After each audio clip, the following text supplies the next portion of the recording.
Bonjour, bonjour à tous, bienvenue pour cette nouvelle édition du Club IMO, le club de l'immobilier, avec notre invité aujourd'hui, c'est Roger Bellier. Bonjour. Bonjour. Vous êtes le président du SNAL, le syndicat national des aménageurs lotisseurs de France, spécialiste des questions relatives à l'aménagement et à la construction.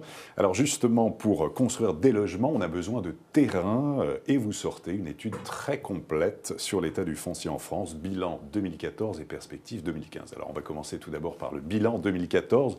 Qu'en est-il? Quels sont les éléments marquants? Alors l'année 2014 était une année très contrastée. Année très contrastée, les 9 premiers mois ont été globalement très mauvais. Nous avons encore baissé au niveau de nos ventes. En revanche, nous avons connu une inflexion qui a démarré fin septembre, début octobre, ce qui fait que globalement sur l'année 2014, la vente de terrains aménagés réalisée par les professionnels du SNAL n'a baissé que de 8%, alors qu'elle avait baissé de 15% en 2013.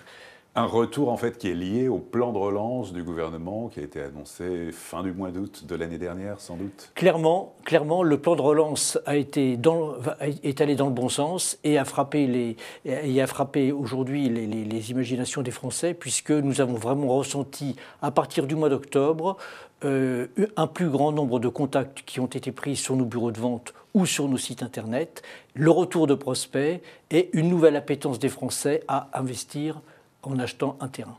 Qui sont justement ces acquéreurs de terrains et de maisons? Qui sont-ils avant toute chose? Nos acquéreurs sont essentiellement, à hauteur de 80%, des primo-accédants, c'est-à-dire des gens qui peuvent avoir des revenus par ménage qui oscillent entre 2 à 3 SMIC. Le prix moyen d'un terrain en France est de 81 000 €. Le prix moyen d'un terrain plus une maison en France est de 180 000 €. C'est-à-dire que nous offrons terrain aménagé plus maison, les conditions d'acquisition aux Français les moins onéreuses par rapport à la maison groupée ou à l'habitat collectif. Et alors beaucoup se disent sans doute, enfin vous allez nous le dire par rapport à vos chiffres, qu'il est plus intéressant peut-être aujourd'hui d'être propriétaire et notamment avec des conditions de prêt comme le PTZ plus dans le neuf, que de rester locataire. Il y a un effet conjugué, si vous voulez, de deux choses. Il y a d'une part les taux d'intérêt qui sont extrêmement bas, puisqu'aujourd'hui on trouve des prêts à 15 ans qui sont à moins de 2%, on trouve des prêts à 20 ans qui sont à 2%, donc des conditions financières extrêmement intéressantes. On a donc la conjonction à la fois de prêts d'intérêt qui sont très très bas et qui fait que globalement nos acquéreurs, pour le prix d'un loyer, peuvent rembourser des mensualités d'emprunt. On a donc cette première chose. Et la deuxième chose extrêmement importante, qui est la relance du prêt à taux zéro, qui a été faite par le gouvernement à partir du mois d'octobre 2014. Et cette relance du prêt à taux zéro crée des effets tout à fait positifs. L'essentiel de nos acquéreurs, ou une grande partie en tout cas d'entre eux, résident en zone B2 et C. Alors c'est un peu technique, mais ce sont des zones, disons, périurbaines, voire en partie rurales. Et dans le cadre de la redéfinition des zonages qui a été fait par les services du ministère sous l'autorité de Sylvia Pinel. Dans ce cadre-là, n'est-ce pas, nos acquéreurs ont été, je dirais, largement favorisés parce que une partie des crédits du PTZ est venue se poser sur ces zones B2 et ces zones C. Comment se profile cette année 2015? Quelles sont vos projections? Alors, cette année 2015, fort heureusement, se profile d'une manière beaucoup plus sympathique et positive que l'année 2014. Il est bien sûr beaucoup trop tôt pour parler des futurs résultats de 2015, mais force est de constater que les 2 premiers mois, janvier et février de 2015, ont été des mois positifs, avec des contacts, avec des réservations et avec visiblement une volonté des Français de retourner sur l'investissement immobilier. Je ne vous cache pas que aujourd'hui le succès du PTZ, qui est un élément absolument fondamental à la relance de l'immobilier et donc du logement en France, le succès du PTZ est quelque chose qu'il va falloir aujourd'hui, je dirais, bien consolider. vous savez que la plupart de nos acquéreurs, ou une partie importante de nos acquéreurs, financent le PTZ, profitent d'un PTZ d'une part, mais aussi bénéficient de l'APL accession. Aujourd'hui, on considère qu'il y a à peu près 15 000 ventes en France qui se font chaque année en PTZ avec une APL accession. Donc il faut consolider cette APL accession. Aujourd'hui, la loi de finances pour 2015 nous a dit d'une manière explicite que l'APL accession était encore éligible pour les bénéficiaires du PTZ jusqu'au 31 décembre 2015, mais il ne faudrait surtout pas tuer ce début de reprise. Il faudrait donc pérenniser la possibilité pour un bénéficiaire d'un prêt à taux zéro de pouvoir bénéficier de l'APL accession. Je rappelle simplement, je ne veux pas citer beaucoup de chiffres, mais 15 000 logements en moins si jamais on retirait cette possibilité. Le prix de vente moyen d'un logement en France, c'est 200 000 euros. Dans 200 000 euros, vous avez 33 000 euros de TVA.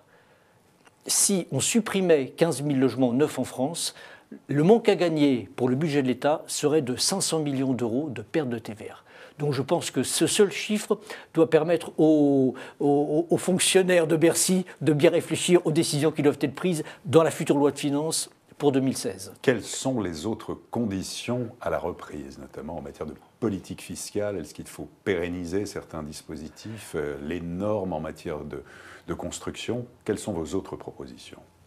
Nous avons 3 autres propositions. La première, qui est une proposition qui nous paraît absolument déterminante, c'est de fluidifier le marché foncier, c'est-à-dire de mettre plus de terrains constructibles sur le marché pour faire baisser le prix du foncier et donc indirectement pour faire baisser le coût du logement.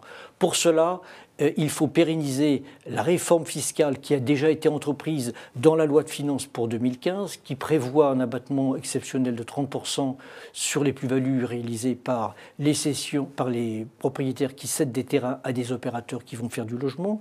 Et il faut pérenniser ce système en inversant le mode de taxation des plus-values pour inciter les propriétaires fonciers à vendre leurs terrains à des opérateurs qui vont faire du logement. De cette manière-là, on aura plus de logements, on aura plus de terrain sur le marché, on va faire baisser le prix du terrain. Premier point. Deuxième point, nous devons impérativement aider nos jeunes ménages primo-accédants, qui une fois de plus représentent 80% de notre clientèle. Nous devons aider nos jeunes ménages primo-accédants à se constituer un apport personnel. Aujourd'hui, l'apport personnel, très souvent, est constitué par le différé d'amortissement du prêt à taux zéro qui est consenti par les banques. Il faudrait que le différé d'amortissement, qui est de 14 ans pour la première tranche du PTZ, puisse être élargi aux 3 premières tranches du PTZ, ce qui permettrait naturellement à toute une frange de jeunes primo-accédants de pouvoir se constituer un apport personnel et donc de pouvoir accéder à la propriété. Et puis, il y a un vaste chantier, un vaste débat sur la simplification des normes.